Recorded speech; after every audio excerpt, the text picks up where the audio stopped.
There's so many down there. It's going to be nuts. Oh. And ruin my fence in the process. No. Oh my goodness. What? As sick as I've been, just being out here, soaking in the vitamin D, dipping my fingers into the soil, get my fingernails dirty, I think it's going to make me feel a lot better. Hi, there you go, folks. Before we get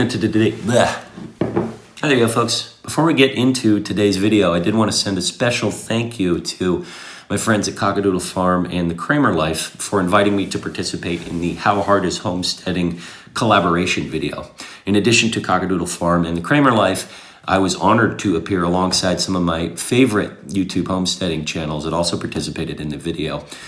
Celtic Roots Farm, Growing Little Country Homestead, O'Driscoll Family Homestead Experiment, Permapastures Farm, as well as several others.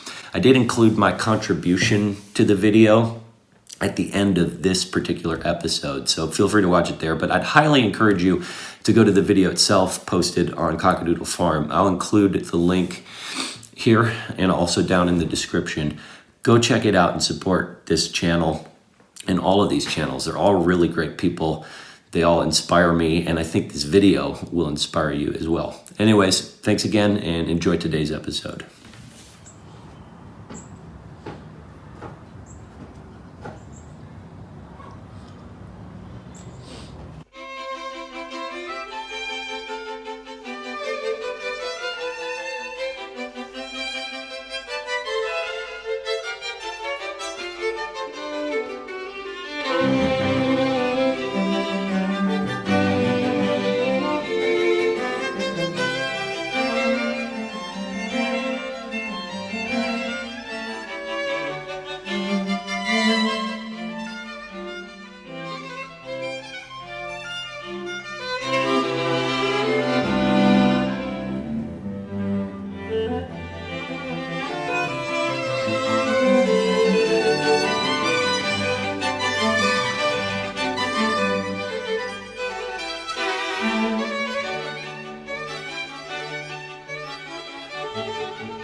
Hi friends, I'm Sean the Modern Yeoman. As you can tell by my voice, I'm still under the weather, sick. And not only am I still sick, but my dear wife Holly has unfortunately caught this bug as well. So due to an abundance of caution, we are stuck on the homestead. We're not going anywhere. We're not even going over 100 yards next door to my parents' house here on the homestead either. We're staying away from them as well. And we're just riding this thing out, you know. This came on a few days ago. And it was pretty gnarly. I think I'm past the worst of it. Unfortunately, Holly, I think she's starting to descend into the fun times. But anyways, I thought I'd take you along today because I built that really cool potato sifter. I can show you it right now with the intention of harvesting those sweet potatoes this weekend. But with all the rain we're getting, man, I don't know if today's the day for it. Sometimes when you live on a homestead or a farm, here's a piece of advice. You're not the boss. Mother Nature is the boss. Mother Nature and the animals are the boss. And today is one of those days where it just doesn't seem like a good day to harvest those sweet potatoes. I do have that potato sifter ready. I do have a lot of ambition and drive and excitement. We're excited about getting those sweet potatoes out of the ground and cured. You guys have sent along a lot of helpful comments about the curing process, and I'll talk a little bit later about what we intend to do. But alas, here the potatoes sit, the sweet potatoes sit, and they're probably gonna have to sit here for another day, maybe 2 days. You know what? Maybe future Sean is digging these potatoes out tomorrow. Future Sean, are you there? Hey, past Sean, yes. The answer is we are definitely harvesting things. Things are getting hot and heavy here, so finish whatever you need to finish and come back here because this is where all the action is. All right? See you soon. Okay, thanks, future Sean. I've released Lucky and her meat bird friend Fortuna out into the general population of these chickens, and they've been getting along pretty well for the most part, although right now they're hanging out underneath the coop. Hey guys. And I gotta say, Lucky has been very assertive. None of the other chickens have messed with her, which makes me wonder if we've got another rooster on our hands. I don't know, I guess we'll see. Right now they're hanging out here. Her and Fortuna have mostly been hanging out together. Let's see if I can get the camera in good. Hey guys. They grew up together, so it's natural that they want to hang out together among all of these guys. And everyone's just kind of mostly hanging out underneath the lean-to, staying out of this nasty rainy weather. Everyone except for Rosie, that is. Hey, Rosie, looking for worms? Rosie the chicken loves rain. Whenever it rains, she goes out there. She's the first one out there to start digging for worms. So let's see how the Kramer chickens are doing. Hey, gals. You can't tell it from here, but they really miss their mom and dad, Nate and Katie. But they're enjoying their time here. I will say that, aren't you guys? But they'll be excited to see Nate and Katie when they come here in a few weeks, right, guys? Like I said in a previous episode, I'm going to be moving them probably over there. I'm not quite sure where I'm going to move them, but I do need to clear out this north lean-to to have room to process the meatballs, the meat chickens. So anyways, that's about all I've got for me, present day Sean.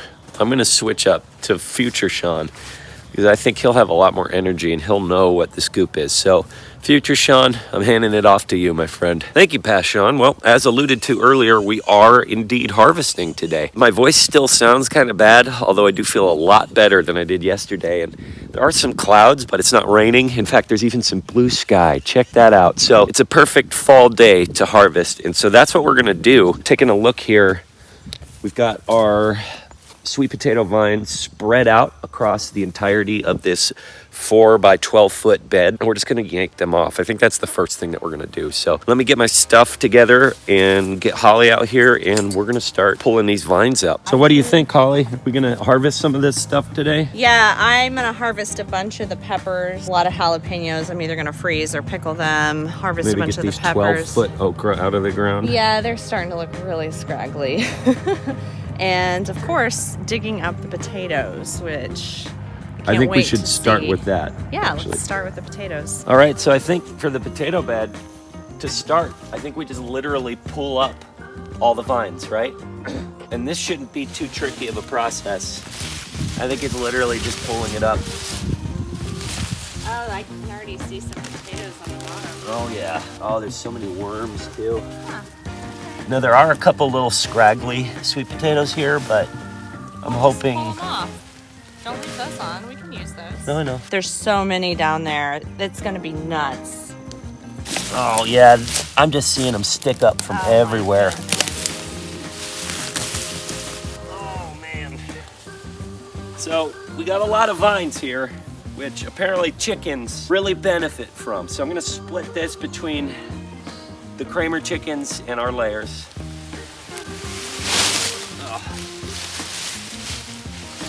And ruin my fence in the process. Wow, look at all these vines. All right, chickens, get ready. They know what's up. They don't seem terribly interested right now, but they'll work their way into it. All right, Kramer girls. Have fun.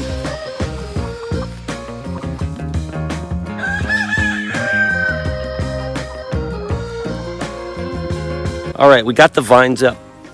Underneath the vines, there's a lot of weeds that grew, but there's also a lot of sweet potatoes that grew as well. A lot. Just looking at this, you can see tons of sweet potatoes just sticking up, ready to be processed. So let's get to that. In my tea. Gross. I love to see it. Oh, look, a regular potato. Oh. And a worm. I'd say the soil is doing pretty well.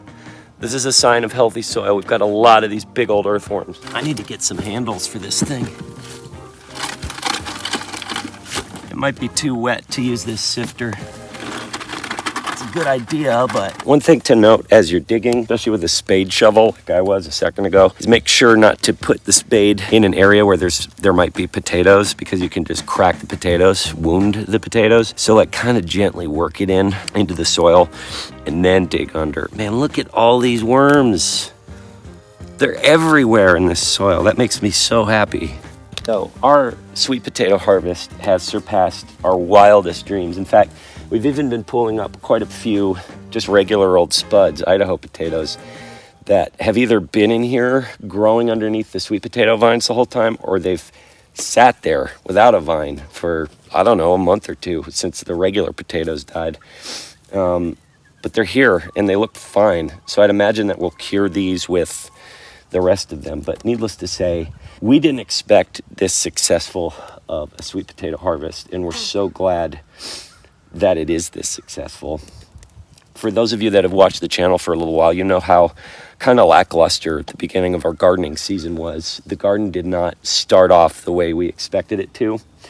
So to kind of end the gardening season on this note, where we get this huge bounty of sweet potatoes, of calories, it ties in exactly with what I was talking about earlier, how we want to start producing more and more of the food we consume. And one of the best ways to do that on a homestead is growing calorie-rich, starchy things like potatoes, sweet potatoes, in addition to meat. So having such a successful sweet potato yield is very, very encouraging for us. No. Oh my goodness. What? This is fun. It's like all these little treasures. Look at all this. What'd you get there? All kinds of peppers, jalapenos, bell peppers, red hot cherry peppers, which are our favorite, banana peppers, lots of goodness. So some of it I'm going to freeze, some of it I'm going to dry, some of it I'm going to turn into fermented goodness. Should I be pulling up some of these pepper plants now? Not just yet. They're still fruiting, and so we'll let it run as long as we're getting peppers. As long as it'll go. Why not? Awesome. Nice. Probably after the frost. We'll have you pull them, but... Cool. So a little behind the scenes nugget for you guys. I'm actually filming this, since we had bad weather yesterday, I'm actually filming this segment on Sunday, just a few hours before this episode goes live. So because of that, I'm not going to be able to show you guys the curing process. We have dug up a lot of the potatoes. You can see them here and here.